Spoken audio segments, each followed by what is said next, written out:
All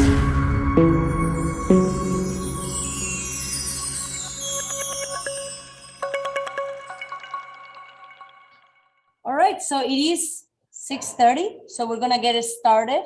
So today we have a really amazing subject. Is called impulse control. So first, one of the things that we wanna remind ourselves is that in order to change behavior or create a new behavior, the first thing we have to do is understand what influence means. So influence is something that is hard to understand, but it's when you can, with your presence or with your words or with your actions, you can help somebody, a person or an animal, have an opinion about a particular thing. So influence means that, for example, if I tell somebody, hey, this is a good way to do it, they believe me and they try that way.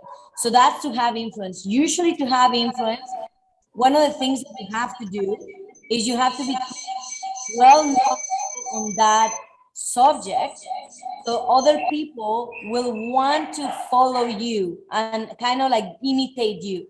So in the dog world, you become influential. The first way that you become influential is by controlling the resources. Now, the funny thing is that resources are really tricky sometimes to understand what they are. So a resource could be as simple as looking at the dog or talking to the dog or petting the dog or putting a leash on or taking the leash off or putting a harness on or letting them sniff something or play with a dog. So those are all different types of resources. Now, different resources have different types of value. So when we're talking about teaching impulse control, we're talking about really understanding what resources make our dogs tick. Because if we can get our dog really intense about something and then teach them how to slow down their brain so they can make a choice and they can behave well, that is teaching impulse control. Now, let's define impulse control first. So the definition of impulse control is when a dog feels intense about something, the salt levels go up and they slow themselves down enough to think, offer an alternative behavior, and then they get what they want because they control themselves. So that's how we're going to define impulse control now. That's exactly how we're going to define it. So there are three ways to teach your dog impulse control. So the first way is I'm going to observe my dog, really notice what makes my dog really excited and have a lot of intensity. So that is done not when you're training your dog, but in everyday life, in everyday moments. So for example, I noticed my dog really likes birds, and every time they see birds, they go like this and they get really intense. So I'm gonna notice that birds create intensity in my dog. Another thing would be, oh, my dog hears a loud sound and he tries to run away. So my dog wants to run away. So running away could be a way of intensity. Another one is like, my dog really likes to chew, really likes to chew a lot. So my dog actually chewing will create intensity. My dog barks at other dogs. Big, large dogs make my dog bark. So that is intensity. So big, large items, big, large dogs make my dog feel uneasy. That's intensity. So then what's next is that in order for me to teach impulse control, I want to be able to trigger intensity. Now, that's not easy to do. A lot of people think, well, that's so easy. All I have to do is like roughhouse with my dog. And that's great. If your dog thinks roughhousing is awesome, but if your dog doesn't like roughhousing and they actually not participate at all, then I can't even practice impulse control with that because my dog doesn't even get intense. So in order to, the first step to teach impulse control is to find something that you can make your dog really crazy with. Something that your dog really wants, either out of frustration or out of excitement. So I want to be able to find that out. So once I find that out, what I want to do is I want to grab an item similar to that, or that involves similar behavior to that, and actually build that item so my dog becomes intense with that item. So there's a lot of movement, and I'm going to demonstrate today. I prepped a little bit of a space to demonstrate how I'm going to build that intensity, but I want to build that. Now, 90% of my effort is going to be actually taken on building intensity. Then what I want to do is I want to add a moment of a stillness to the intensity I'm playing. Now, if my dog succeeds with a moment of intensity and then all of a sudden with a moment of stillness, they come down, they made a choice, and that choice is going to get rewarded with more intensity. So my dog learns all of a sudden that if they stop and look at me or focus on me, they get even more rewarded. So at the beginning, when you're teaching impulse control, one of the greatest ways to do it is by letting the dog figure out that they're geniuses.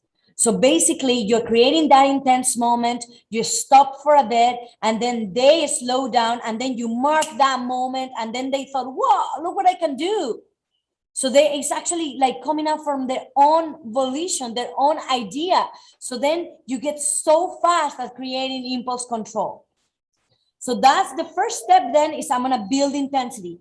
Spend 90% of my time in this training session building intensity. It's going to look really awkward. I'm going to look like a monkey. That's totally fine. And then I'm going to create a moment of stillness. Once my dog is really intense about something, I'm going to create that moment of stillness and then reward them with more intensity. So it's like their idea to calm down. So step 2 is create a moment of stillness by changing the way you move. And then when the dog responds by them choosing to calm down, then I give them more intensity. So now my dog has a safe environment to be intense and to learn. Now, step 3, keep it short and simple. Really, really short. It's very easy for us to create a really well-behaved dog. So what happens is if I focus too much on self-control, I'm going to actually delete the drive of the dog to be intense. Now, why is it that I want to create intensity when I'm doing a little bit of impulse control training? It's because when you're outside in the world, a lot of the times without you wanting, something is going to create intensity in your dog. So like a truck passing by, your dog got spooked about, another dog that they saw, a person that wants to pet them, a squirrel, like anything like that. So if all of a sudden in real life things create intensity and you haven't practiced building intensity and stop it, it's going to be very unrealistic that your dog is going to have impulse control in real life. So now, do we start these exercises right away with a puppy? No. You start right away with a puppy doing manners. So a lot of you guys already had a few sessions with us. So you already learned a little bit of manners, such as like proximity games, fetal games, food games, a couple of those things. So you already have a foundation of manners before you do this exercise. If you have a new puppy and you start practicing intensity, you're gonna create a monster. So that it has to be very understood in your head. At the beginning, I want to have a layer of communication with my dog where my dog knows their name. They know yes, they know to be proximal to me. They know engagement. They know how to treat me with food. They know how to play tug of war. They know their bed. So those are like the basics. Now I can create a little bit of intensity and I can like harness that intensity to create impulse control. Does anybody have any questions so far? We're good? All right, so I'm gonna give a quick demo with my dog. Now, Senshin is 3 years old. He's really, really well behaved. But the reason why I wanted to show you with him is because he actually has a hard time getting excited about toys in general. So I wanted to practice with you to see how it will look like when you're trying to build that intensity. So just gonna show you a couple of things. I have this toy. I have this toy, I have this toy, I have this toy, I have this toy, and I have this toy. So there's a few varieties. So what I'm gonna do is I don't know what he's gonna want. So I don't know what he's gonna pick up on. So I'm gonna choose one to start with. I'm gonna choose this one because I have a feeling he may like that one. And I'm gonna start with that. So here is Senshin. Let me see if you can see something. Okay, and I have my toy. Ready? I'm gonna make my body really small. Ready? Get it, boy, get it. Oh, get it. Get it. Oh, good boy. Get it. Yeah, good boy. Yeah, get that toy. Yeah, get that toy. Yeah. Come on, buddy. Get that toy. Get that toy. Yeah, good boy. Good boy, Stacy. Get that toy. Good boy. Good Charlie. Get it. Oh, you got it. Good boy. Good boy. Good boy. Get that toy. Whoa, what is it? Get that toy. Whoa, let it go. Yeah, get it, Stacy. Get it. Come on. Get it. Out. Yes, get it. Yes. Good boy. Get that toy. Out. Yes,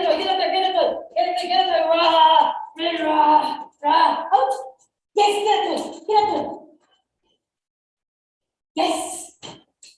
Good boy. Get that toy, buddy. Get that toy. Get that toy. Out. Yes. So that's the first example. So it's really intense. And I'm like moving a lot and really smacking the toy. And notice that from those behaviors, only like once or twice did I ever ask for emotional control. The majority of the time, I was hitting the toy, getting him to target, giving him really easy victories. So if he like went for it, I let go of it. If he pulled hard, I'm like, whoa, you're so strong, you can have it. Really making him believe that he's almighty and powerful. 90% of your time, the dog has to be intense. And then once I said I'm out, I kept playing with the toy, and then I stopped. The dog did anything that involves calmness, and I rewarded right away. I didn't tell the dog what to do. I didn't coax the dog what to do. Now, I don't have to play on the ground, and I don't have to move fast. I can play on my bed.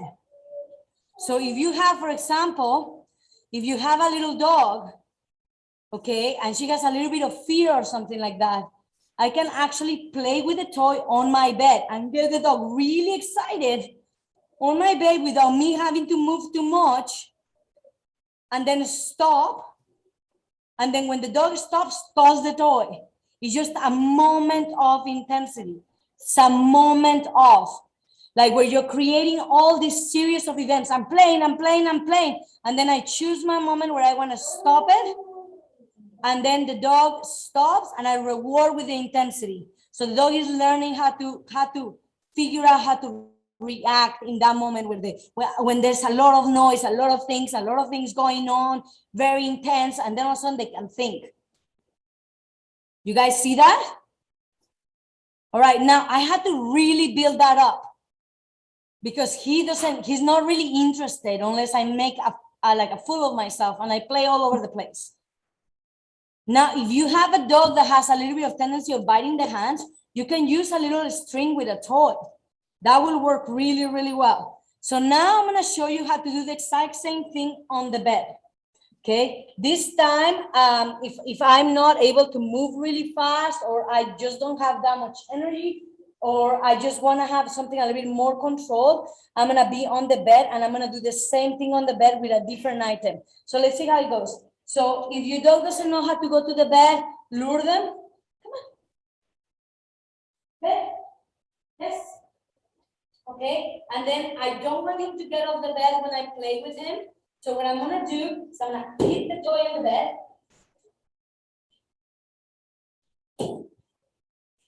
Get it. Oh, get it. Oh, get it. Oh, get it. Get it. Oh, yeah, get it. You get it. You get it. Get that toy. Yeah, get that toy. Come on. Get it. Yeah, good boy. Rah, rah, rah. Good boy. Get it. Get that toy. Get it. Stand still. Yes. The moment of no intensity. And I reward with a treat because I'm on the bed. Ready? Get it. Rah, rah. Get it. Come on, get it. Get it. Come on. Yeah, good boy. Get it. Rah. Yes.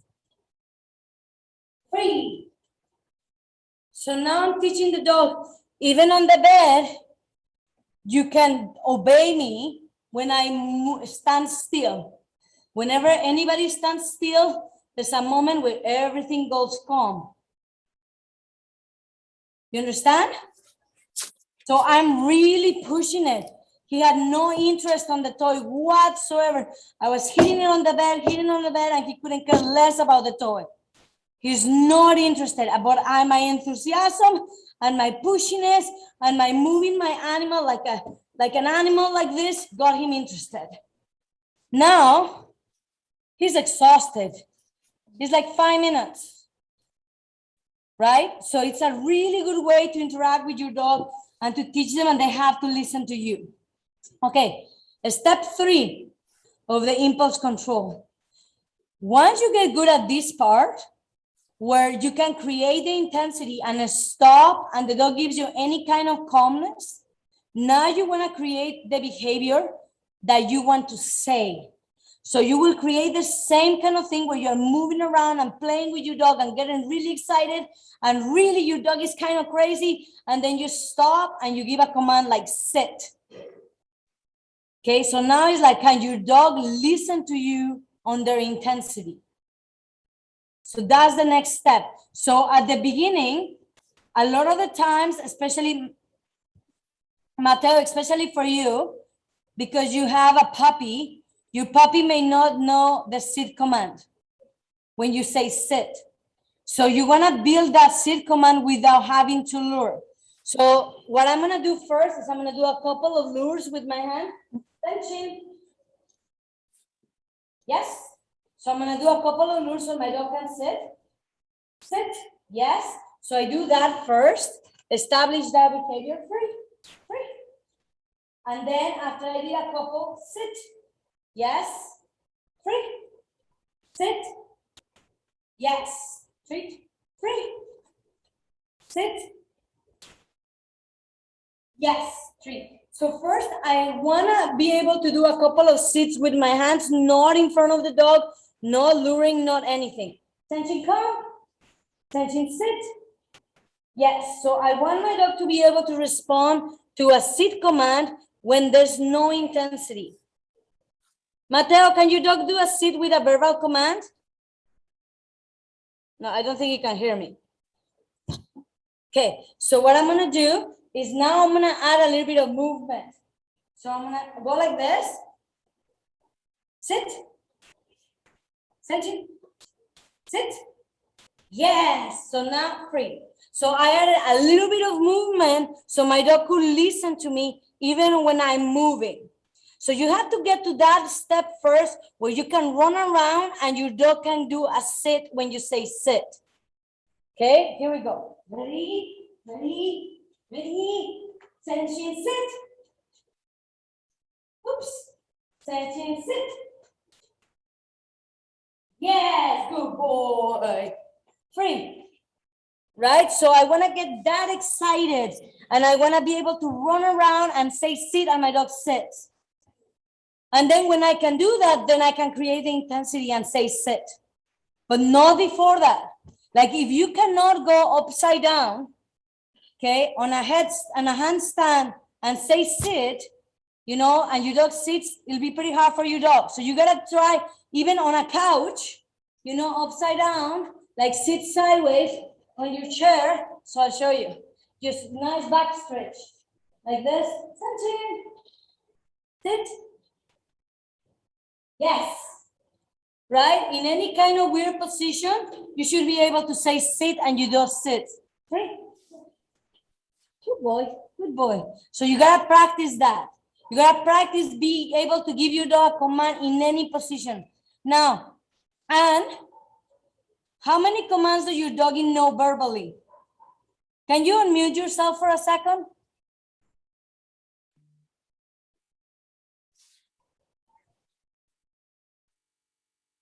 I can't hear you. There you go. Yeah. So how many commands do your doggy know?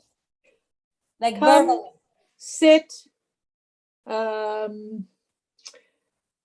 She loves doing the tunnel. Oh, that's good. So wait. So what you want to do is you want to be able to just work on those two. That's plenty. So can can you give a sit command when your leg is up? So like this, Senchin free, sit. Yes, so your leg is up, your hand is up, your body is sideways. Sit, Yes. like you should be able to move your body in all these different ways, and your dog can actually perform the sit command. And then when you get that one, then do the same for tunnel. Have the tunnel everywhere in the house, like where you usually have it. And then send your dog to the tunnel in all different awkward positions for you. Put your hands on your head and say tunnel. And get your dog to do it. Put your Well, hands at the moment, it's with lots of cookies. Yeah. And then Cookies? the other dogs wanting to go in as well. So Yeah, I for have sure. to- So I can, sometimes when I'm working with multiple dogs, what I like to do is I like to separate them for a bit, yeah, just train one at a time. And then I put them together and I have fun with them together. But that's a really good way to practice, a really good way to do stuff like that. So, yeah. so then again, the 3 levels of impulse control are, first, I need to be able to trigger intensity on my terms. Okay, I want to be able to trigger it because then I can put a dial on and off. Then I want to be able to move my body or stop movement to create relaxation. So I want to be able to do that. The next step is, can I ask my dog what to do when they are intense? And we start with a sit. Excuse me. Thank you. We start with a sit, but then we can work with down, stand, anything like that all together. Mhm. So, but we one thing at a time, one small behavior at a time. I've been working on Senchin being able to do a sit when I'm backwards, but he can't do it yet. Like I'll show you. It's kind of hard for him. Senchin free. So I stand like this. Senchin. No. See, that's not what I want. Over there. Over there. Yes. Senchin sit. Yes. Good job. But he always goes through the middle because I've been teaching him other behaviors that are like that. So he can figure out that if I'm backwards, he can sit. So I wanna make sure I get good at that one because that one is challenging for me. Ready? Wait. Sit. Sit. Yes. Oh, that's that. Yes. Zenzi, come here. Zenzi, come. Sit. Yeah. Good boy. Good boy. So again, I really want to be able to work on those things and take time and do those type of things. Now, rule of thumb, you're going to play for 5 minutes, 2 minutes to 3 minutes, you're going to build the intensity. For like less than a minute, you do the stops, and then you reward with intensity. 5-minute game. You have to spend more time doing the intensity because otherwise the dog is going to be super well controlled, which is what happened to me. I will throw all these toys in front of Senchin and he will never want to play. So that's not what I want. I don't want a dog that cannot interact with you and play with you. I want a dog that can do both. Stop and interact with you, but also actually play hard because that way they're getting it out of their system and you still have control over that. Okay, so impulse control and the idea of controlling the resources. That's what we're talking about today. Okay, now, Stuart, Anita, Nitra, you know what? They came over and we worked on petting their dog because their dog is a little bit afraid of people approaching like this. And we did really good. That was an amazing exercise of impulse control. And it was so positive. It was so positive, but we still have to trigger that excitement with Quattro because Quattro doesn't know what to do when he's intense, right? So in the house, in the safety of your house, try playing hard with him and then stopping. We do play with, he loves to play. Mm-hmm. But I saw with Senchin, he would bring the toy back to you. Quattro will just run away with the toy. He wants to be chased. Yeah, so don't interact with that because that's an impossibility. You'll never win. But put him in a smaller room. And take the toy. Pardon me? and then try to take the toy from him? I mean, what he'll just run around the room. Yeah, so grab the toy and attach a string to it. I'll show you what I use. Hold on.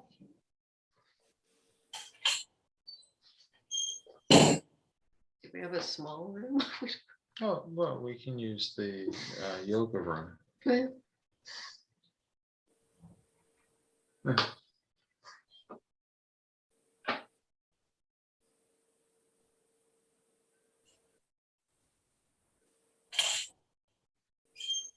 So for the people that are doing the pack walk on Wednesday in West Van, I ask you to bring a chocolate, so don't forget that. But this is something that's extremely useful. Yeah. This little toy is like magical. Mm-hmm. You can do so well with this. So I can teach you how to use this. I'll bring it to our class tomorrow. Okay. So you can learn how to Yeah. create intensity with this. Bring a Okay. long leash too. Yes. Right now he's afraid of the pole with the rope. Yeah, so we'll have to teach him how to be okay with it. Senshin would not play with this. Like it took me so Yeah. long. So you have to start just in the straight line. You go like this. Yeah, he wouldn't go after it, remember? Yes. Get it? Yeah, good boy. Good boy. Quattro would never be that Get calm. it. Yes. Get it. Right, so. Get it. I know, I'm saying Quattro would never be that calm. Get it. Get it. Yeah, good boy. Get it. So if he goes for the item on the top, I just stop. I want him to go for the rope. Yes, good boy. Yes, get it. Get it. Good boy. Get it. Get it. Get it. Get it. Get it. Yeah, good boy. Yeah. Good boy. Get it. Get it. Get it. So if he goes for the rope on the top, I stop moving. I don't play. I don't praise.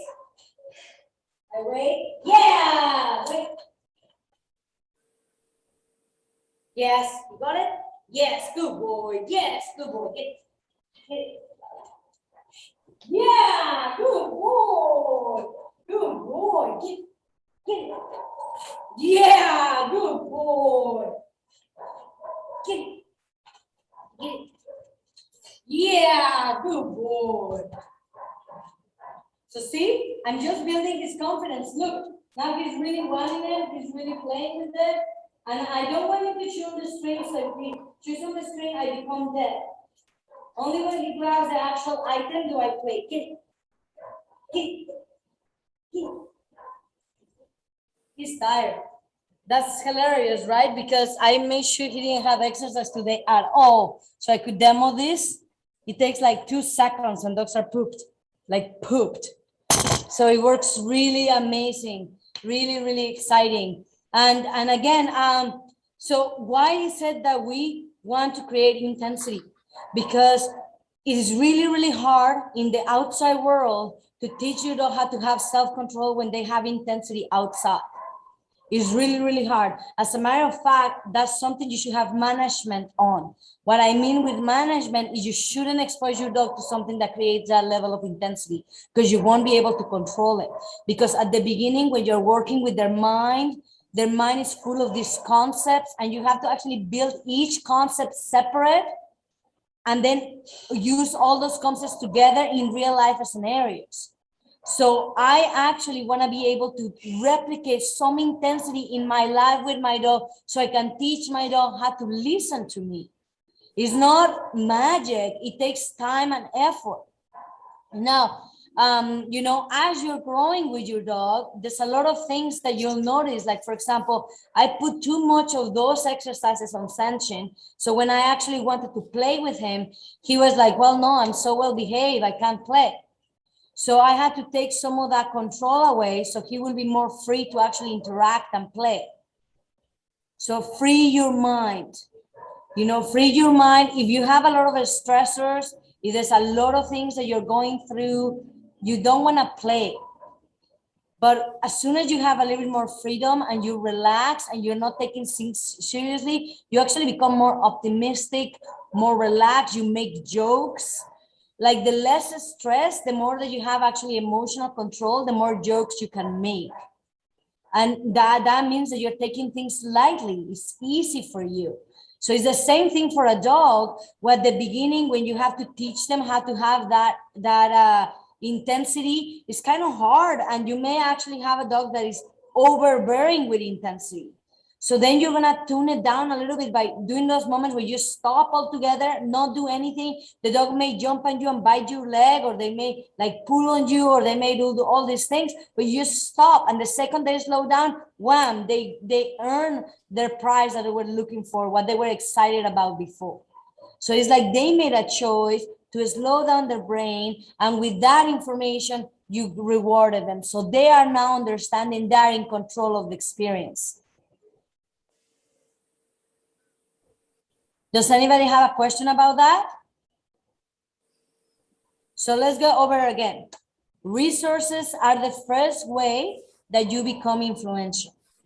A resource is anything like looking to your dog, talking to your dog, giving your dog a treat, putting the leash on, letting your dog outside, taking them for a walk, letting them pee, sniffing something. Those are all resources. Generally, we want to give resources when the mind is stable.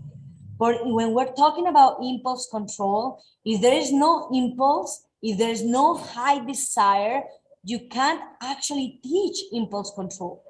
So what I'm going to do is I'm going to artificially allow my dog to have a high intensity of behavior. I'm going to trigger it by using toys, or using, like if my dog likes to run away, I may toss the ball away with a string. I may use one of those whips that I just showed you. I may use a little bit of a more of a rope toy like this for tug of war. I may use more of like a squeaky toy if my dog likes that, right? Things like that. So I want to create a moment of intensity. Now, for this particular concept that we're teaching, impulse control, 90% of my effort is going to be on creating that game, that desire.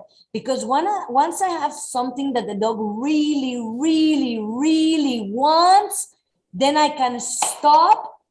And then the second the dog offers any amount of control, whether that's a seat, just stopping, looking at me and sniffing the ground, I will say yes, and I go back to playtime. Then when I get good at that, I want to be able to tell my dog what to do when they're intense. So I have to get a command that is like bulletproof. And what I mean with that is I can give the command when I'm sitting in the toilet. I can give the command when I'm sitting on the ground. I can give the command when I'm stretching in a yoga pose. I can give the command when I'm like on my sofa. I can give the command when I'm standing, touching my head. And I'm just giving the verbal command, and the dog is responding properly with that command. So when my dog can do that, then I can get the intensity game going on, and then I say sit all of a sudden. So I'm going to show you how to do that part, because I haven't shown you that part yet. So I'm going to demonstrate right now. So I'm going to grab a different toy. Perhaps I'll grab this one. I don't know if he's going to like this at all. He doesn't seem to like rubbery things, but we'll try. So I'm going to make myself small to start with it. Sit. Whoa, get it. Whoa, get it. Whoa, get it. Whoa, good boy. Get it. Get it. Oh, whoa, you are amazing. Good boy. Amazing. You get it. Get it. Get it. Yeah. Whoa, good boy, buddy. Good boy. Get it. Oh, get it, buddy. Get it, buddy. Oh, good boy. Get it. Oh, good boy. Sit. Yes. Get that thing, buddy. Get that thing, buddy. Come on. Whoa. Get it. Whoa, get it. Good boy. Good boy. Sit. Yes. Good boy. Get it. Come on. Ready. Whee. Get it. Sit. Yes. Good boy. Good boy. You did it. Good boy. So notice on the second time, I made him sit. Drive was 0. As soon as I tossed it, he's like, I can't go get it. I'm in a sit now.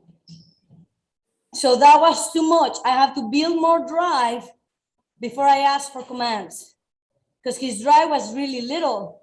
So then as soon as he said, I said, sit twice, he's like, okay, I'm just gonna sit and I'm not gonna do anything anymore. So that's not the goal. The goal is for me to create that level of intensity so then I can practice impulse control. But do you see, like as soon as I did too much of it, boom, drive went down. So I want to be careful for that because I really don't want to do that. I really want to create a dog that wants to continue to play, continue to be excited with me. You guys see that? So a little bit too soon. That toy needs a lot of playtime with it. He doesn't really like it that much. It was really hard. I really had to like, oh, come on, get that toy. Come on, come on, come on. You know?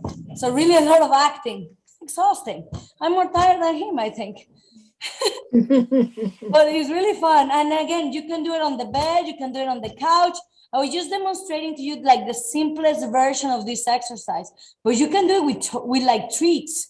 Like I can be grabbing a whole bunch of treats, tossing them side to side, getting my dog to chase the treats, like really excitedly, and then stop.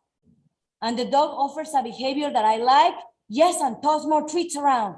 Like I don't have to use toys and I don't have to move a lot.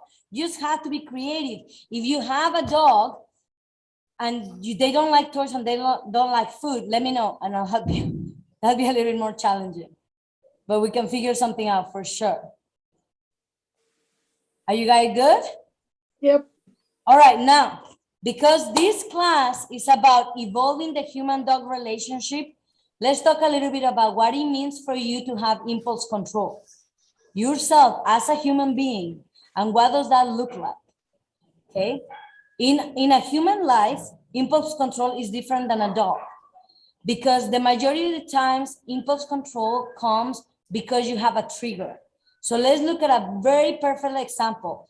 You're walking on the street and you see somebody that you haven't seen a long time ago, like maybe perhaps it was a high school friend or somebody that you know that you kind of always had like admiration for. And you see this person and they, hey, how's it going? I'm so glad to see you. And they go, oh, you look like you're not very in shape. And they give that comment to you. And they say, okay, bye, bye, bye, bye. And for the rest of the day, you're mad. And you don't have an idea why. But the reality is that the fact that she told you or he told you that you weren't really in shape, it kind of threw you off a little bit. And you're feeling, you don't even recognize it consciously, but it kind of threw you off and you're feeling a little bit off. And then you become a little bit reactive to the things in your surrounding, like your dog misbehaves and you're like, oh my gosh, I can't believe you misbehaved. Or like you're talking to your mom and, or like your friend and they say something like, okay, I gotta go. And you're just upset. And the reason why that happened, it was basically because that one circumstance that happened and you couldn't figure that out because you didn't even see it. It was like something that happened so fast and you automatically reacted to that phrase. And then for the rest of the day, it actually affected you. So when it comes to impulse control from people, it actually involves deleting your triggers. So your triggers are things that people can say or do that make you feel different about yourself. Because it's actually how you perceive yourself that gets affected. It's not necessarily true. The fact that they told you that you didn't look fit does not mean you're less of a person. However, that's how your mind perceived it. So in order for us to have impulse control as people, we have to first and foremost recognize our triggers. And then once we learn how to recognize those triggers, then we can actually do something about deleting those triggers. Now, I imagine that there are different ways to deal with triggers. I only know of one way that actually deletes them, and that's by using TechnoTutor. But if you guys ever want to see how that works, just let me know. We'll show it to you. But that's what it means to have impulse control as a person. It means recognizing when something rocked your boat, when something wasn't okay. That's actually really challenging. And it is really cool to have something that you can look forward to. As I've been using Technotura more often, I actually start seeing more of those triggers in real life, and I can take responsibility and fix some of those. Like, for example, the other day I had a person that was not happy with my service, and they were telling me how inefficient I was. And in the past, that would have made me feel actually really upset, because I try hard, but I'm not perfect. I'm improving every day. And after I look at that scenario, I was actually really calm, and I was like, how can I make your experience more valuable? I apologize that this is how you're feeling. Can I do anything for you? And it was actually really calm. Instead of me going into my mind and going, oh my gosh, I did this, or I'm feeling bad, or something like that, I actually was able to look at it a bit more logical. And because of that, I think she felt listened to. Whereas before, I probably would have reacted and then made it about me. And then I wouldn't have been able to help her anyways, because I'm just thinking about how I feel. I'm not really understanding that she's having an experience that I could assist with. So that's just an example. So again, when it comes to how we approach the relationship with a dog, we're actually looking to evolve that relationship with our dogs. We're looking to grow with them. So it's not just them learning impulse control, it's us actually having a little bit of wisdom and trying to see where can I have a little bit more impulse control myself too. Okay, now, does anybody have any questions about that? It's hard to perceive, right? It's challenging. It's challenging to work as a human. Definitely more challenging than a dog. Definitely. Okay, now does anybody have a question about their doggy for this week? Something that they would like to know about?